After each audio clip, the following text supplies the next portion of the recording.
Hey guys, it's Rivian Updates. My name is Isaiah. Through various sources, Rivian has confirmed that they are moving the R2 charge port from the passenger rear to the driver's side rear. Now, when Rivian unveiled the Rivian R2 on March 7th of 2024, something that people noticed was that the charging port was on the passenger rear. And this is something that I noticed. I went to the event live and I was like, okay, the charging port's on the passenger rear. I really started thinking, okay, the charge ports on the passenger side rear to charge at most Tesla superchargers, which are V3 stations, and I'll talk about the version of Tesla supercharging stations in a second, but to charge at Tesla supercharging stations, it's not going to work. Currently, Rivian has an issue with the R1 vehicles, the charge port being in the driver's side front. And so what Rivian owners are experiencing when you charge at a Tesla supercharger is that the cable length is too short. So what do you have to do? You have to end up taking two spots, which is super inconvenient for maybe other people who want to charge. And so it was expected on R2 for Rivian to put the charger on the same side in the same location where Tesla has their charging port, that being the driver's side rear. But Rivian said, no, we're going to put it on the passenger rear. And why did they do that? Now, there are three main reasons Rivian did that.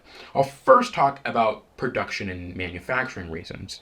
Rivian is going to introduce three versions of the R2, that being a rear-wheel drive version, a dual-motor all-wheel drive version, and a tri-motor version. Now let's talk about this rear-wheel drive version. High voltage wiring from the battery goes to the motor to power it to move. There's also high voltage wiring from the charging port. You're charging the vehicle, it's going to the battery goes to the motors. This high voltage wiring is expensive. And to make sure that they're optimizing the cost as they get to R2, Rivian wants to make sure that they're using as little cable as possible. So putting the charging port in the front, for instance, whether it's the driver's front or the passenger's front, putting it in the front means that they would have to use even more cabling for the rear-wheel drive model than they would absolutely need to. So putting it in the rear allows them to make sure that they don't have to use as much wiring when they're using the rear-wheel drive version of the R2, which will likely be the highest and most volume version of the Rivian R2. Now, the other two reasons, Rivian said that they want to make the R2 easy for curbside charging. I think Rivian imagines this vehicle in a time where charging infrastructure is really abundant, and maybe their goals in 2024, this year in March, were a bit lofty.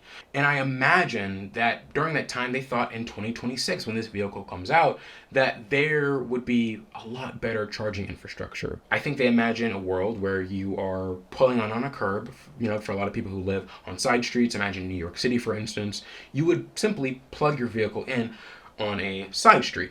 And so curb charging is a lot easier. Instead of having to put the cable on the opposite side, where I imagine you have to have a longer cable, and then now this cable is exposed to traffic. In the United States, we drive on the right side, and so the curb is on the right side, so cars are passing on the left, and that exposes the charging cable. So Rivian thought, okay, we're going to put it on the right side. This is going to make it easier for curbside charging. And then also the last reason is because on the passenger side rear fits inversely from the R1's driver side front for the Rivian Adventure Network. So currently the Rivian R1T and R1S and the RCV EDV, the van, their charging port is in the front right.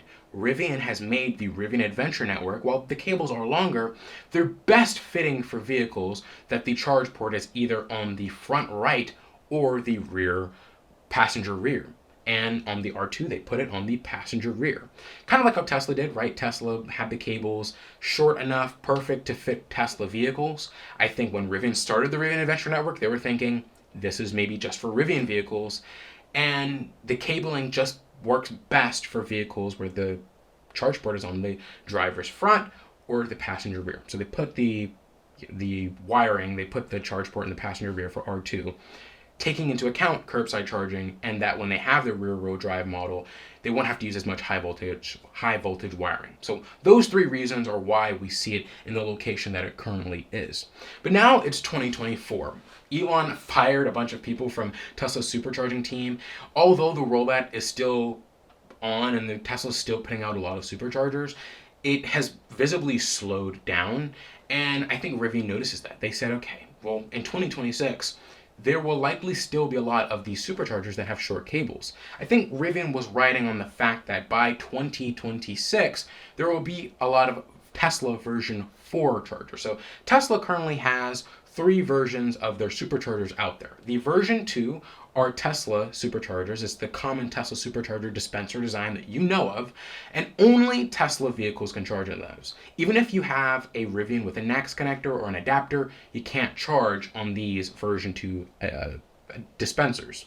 Then Tesla came out with the version 3 dispenser. This version 3 dispenser looks exactly like version 2, but it charges at a higher rate and it has CCS communication, meaning that non-Teslas can now charge at version 3 superchargers.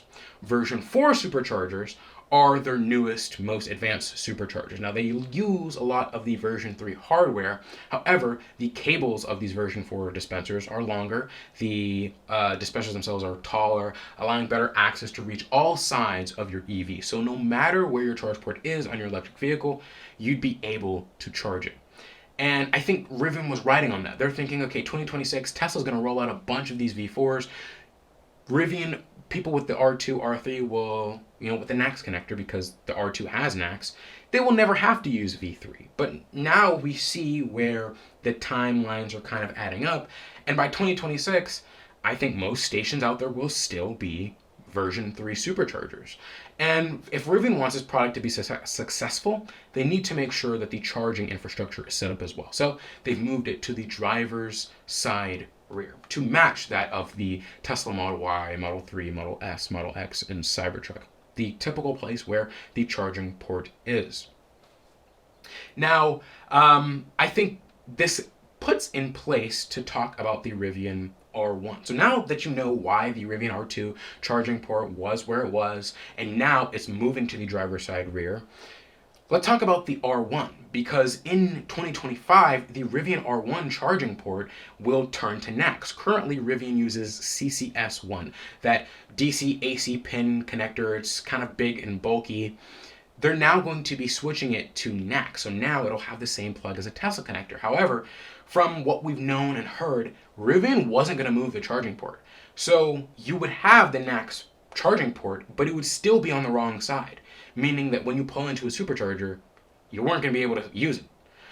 And I think with this adds the subject of, okay, now Rivian clearly notices, all right, Tesla infrastructure, the rollout is slower than we thought.